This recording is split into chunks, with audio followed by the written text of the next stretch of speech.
Whilst we've all been undergoing therapy in the trials, Red Barrels have been busy finding new ways to torment us, and the latest round of punishment comes in the form of Prime Time, a new time-limited event which sees both Gooseberry and Coil unleashed in the very same environments. Double the threat and double the trauma. With this update came 7 new lore documents, and as usual, you can count on me to put myself in danger and to hunt down these documents for you. I wish your mama was here to see you die. We're going to jump straight in now, so please be aware that there may be spoilers in this video for this update, along with previous ones too. If you want to watch any of my other videos on the Outlast Trials updates, then you can find them down in the description below. In the previous update, we rolled into the year 1960, and the event was the Toxic Shock event, which saw the trial environments being blasted with toxic gas. We found out that the experiment was to test a compound for the director of the MK Ultra program, Sidney Gottlieb, and the documents we got looked at some very interesting goings-on at Sinyala. We learned that Dr. Easterman was poisoned at a New Year's Eve party, where he'd first met Sidney Gottlieb. It showed us that he'd been poisoned via thallium, a toxic metal that causes the person exposed to suffer hair loss, amongst other uncomfortable symptoms, so Easterman started compounding Prussian blue to try and flush it out of his system. We were also introduced to a Dr. Jun Kusumura, a scientist who was heavily involved in the Imperial Japanese Army's Unit 731 biological weaponry experimentation on human subjects. He was brought to the US and helped the US in their own bio-warfare program in exchange for immunity from prosecution. He was eventually taken to Sinyala by the CIA and met with Avellanos, and they discussed a potent drug cocktail that was produced during the Second World War nicknamed D9. The Toxic Shock event in the trials was an experiment on a chemical compound, and the experiment for Toxic Shock was under the direction of Easterman and Kusumura. Before we move on, it seems that this update provided us with one final document in regard to Toxic Shock. It's a letter from Avellanos to Mount Massive Hospital's Director of Behavioral Medicine, Olivier Baranchik. It seems that Dr. Kusumura had made repeated requests to speak with Dr. Wernicke. Kusumura kept using the words spiritual and psychosomatic. He's been seeing an overlap between Toxic Shock and Wernicke's work coming out of his dream lab at Los Alamos, so they sent him out there to see him. They also note that one of Dr. Kusumura's hobbies is that he enjoys spiking food and drink, so extra security around Kusumura is advised by Avellanos. So now we get onto the meaty part of this update, Prime Time.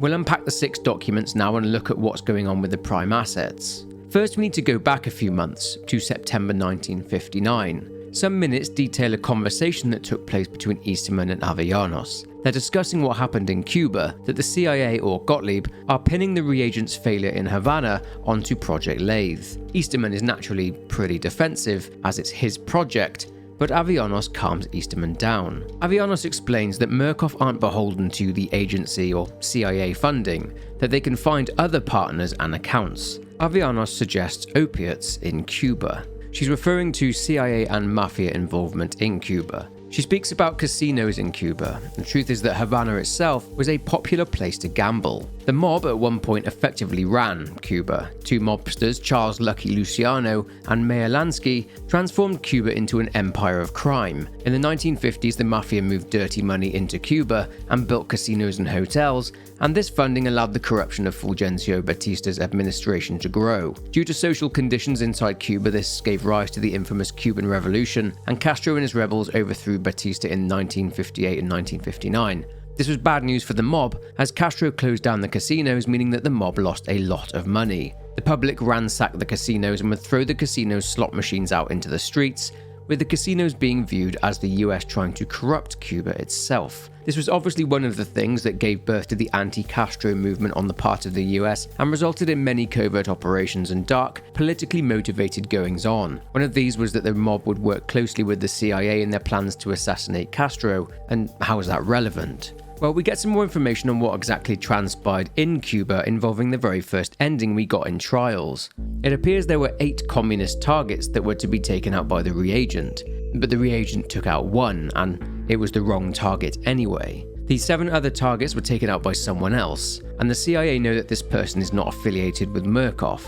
This also explains the apparent pandemonium going on outside when our reagent wakes up in the hotel room covered in blood. Someone outside seems to be on a rampage. Easterman conveys his shock that the reagent only managed to take out one person, but Avianos says that Murkoff's contacts in Havana report that a mafia element was involved in the other 7. They refer to this person as the opportunist. Avianos states that this person would have been in Cuba on casino business, is involved in organised crime, and hails from Louisiana. That this opportunist saw the reagent committing a murder and got involved. So they reveal that Clyde Perry has been sent to Cuba to track this opportunist down. Clyde, of course, is a Murkoff collections agent that used to observe reagents that had been released into society and to recruit potential prime assets. Perry was previously sent out to meet both Phyllis Futterman at Holmesburg Prison and Leland Coyle in Oklahoma and recruited them into Lathe as prime assets in 1956. Aviana says that their contacts in Cuba called the man Lupara, or Lupa, which is Spanish for magnifying glass, but is Italian for wolf. We learned in a different update that months later, Perry got moved into a new role as Director of Historical Refinement as he was injured whilst carrying out his duties in the collections department. It's certainly plausible that Perry was injured by Lupa as he went out to Cuba in the September and changed roles in November as he had just come back to work after taking some time off because he was injured. Whoever this Lupa is, he's extremely dangerous. We saw in the New Year journals by Easterman that at one point during the party, they all went to see the new prime asset. Now, considering that Perry was sent to Cuba in September 1959, got injured and then came back to work in November, and then the new prime asset was there at Signala at New Year, it can safely be assumed that this prime asset is Lupa. One interesting point that a Lupara is a type of small shotgun used in vendettas by the Sicilian mafia, although it was originally used by Sicilian farmers who were trying to protect their vineyards from pests and animals from predators like wolves, hence why Lupara literally translates as for the wolf. It's possible that Lupa will be a ranged prime asset, and if so, I'm very excited. Back to 1960 again. Over the last few updates, we've seen that Easterman has been changing. We've seen his journey from a talented and determined scientist into someone who is extremely paranoid and seems to be descending into madness. In 1955, after taking some LSD, he showed an intense obsession with charisma in dangerous individuals, referencing the works of Carl Jung and the phallus of the sun. He goes on to look into charisma in the Bible, and more specifically charismatic authority. He shows an interest in studying the charismatic aura that Dr. Wernicke exudes. There's also his confusion at why the reagents are seeing the Skinner Man as a representation of himself. There was the time that he thought that because version 1 of Lathe collapsed, it was due to Scarfiotti conspiring against him. Then there was the poisoning at the New Year's party, and this made him even more paranoid. Especially since after taking Prussian Blue, Avianos told Easterman that he was looking a little blue. He thinks that it could be Avianos, Scarfiotti, or even Gottlieb that is trying to poison him. 1 week after Dr. Kusumura had left and gone to Los Alamos, Easterman is speaking with a junior scientist at Signala. Although Kusumura has been gone for a whole week, Easterman is still paranoid that he's around. Same goes for Gottlieb. He's unhappy with the direction Lathe is being pushed in by outside influences, such as Gottlieb saying that they are not training reagents for trench warfare, and he's still reeling over the toxic shock trials. He starts aggressively asking the junior scientist what they're doing there at Signala. This aggression turns into him viciously attacking and beating the junior scientist. He says that they can't do what they plan to do there by using gas. They're engineering charisma, creating thought leaders with influence and charisma on the same level as Adolf Hitler. Again, charisma is something that Easterman has become increasingly obsessed with. With the junior scientist bleeding out on the floor, Easterman says that prime assets are the key, and they always have been. This then descends into something weird. After Avianos tells Easterman that he can't hurt the observing scientists, Easterman replies that people who don't understand Murkoff's mission there at Signala are simply too dangerous to be there. He demands a focus on prime assets. He of course talks about the new prime asset coming in. He mentions that they have a groundwork in place, an archetype, a family, Gooseberry the mother, Coyle the father. However, he mentions something new, releasing both Mother Gooseberry and Leland Coyle into the same trial environment. Avianos brands this hideously irresponsible and that it would kill more reagents than it would train. Easterman does not even address this and instead focuses heavily on the fact that Avianos is smiling, and smiling brightly. It may, just may be possible that Murkoff are trying to make Easterman into a prime asset himself.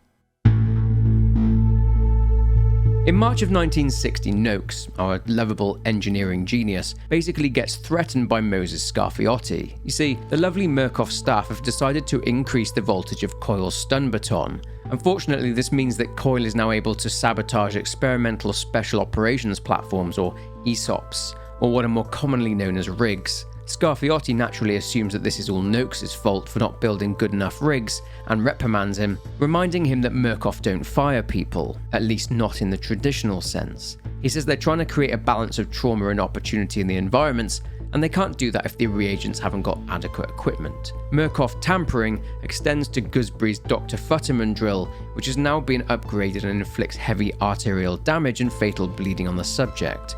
As a result, increased bandages have now been left in the trial environments in order to help reagents combat this. An added objective has been added for the reagents. They have to smash televisions inside the environments. But before wildly launching a brick in the direction of TVs, let's take a closer look at the televisions. A man whose face is obscured by shadow is on the screen. He appears to be a scruffy looking man, and he seems to be part of either a police lineup or a mugshot judging by the background. Could this be Lupa, our new prime asset? Is he being introduced to the reagents this way before being properly inserted into the environments? I guess only time will tell. It's possible that after his killing spree in Havana, Lupa could have been arrested, hence the mugshot, and was used by the CIA and Murkoff in the trials. For the final document, the Murkoff board approved primetime, and as a result of the increased bloodshed, more cleanup staff will be needed for the duration of the program. They talk of the additional effect of two charismatic forces, Gooseberry and Coil, on the reagents. They foresee lingering psychosis and parasomnia as a result of this event, so are making halothane gas available, which is an anesthetic. And one final thing is that I'm concerned about Nurse Barlow. It's almost hard to recognize you now. Do you know what Easterman calls you? Children of the bomb. The first generation of the atomic age. You could... Goodness, my head is absolutely pounding. Who are you? I barely know what I'm saying. I could take one pill, couldn't I? Just one to even me out. But I shouldn't. I feel like a robot. A vending machine in a dark, sunless room. Put a coin in and get your candy out. She's complaining that her head hurts, that she's tired, and that she's sensitive to bright light. Maybe she's burning the candle at both ends, but maybe, and this is just a theory, she could have a phantom pregnancy. If you played Outlast, you'll know what I mean. But we'll have to wait and see if this develops into something. But that's it for this short video on the latest update from the Outlast Trials. If you enjoyed this video, then please make sure you check out my other Outlast Trials content, be that Let's Plays or lore videos. Leave a like on the video and subscribe if you aren't already. Comment your thoughts down below, but for now, take care and I will see you in the next one.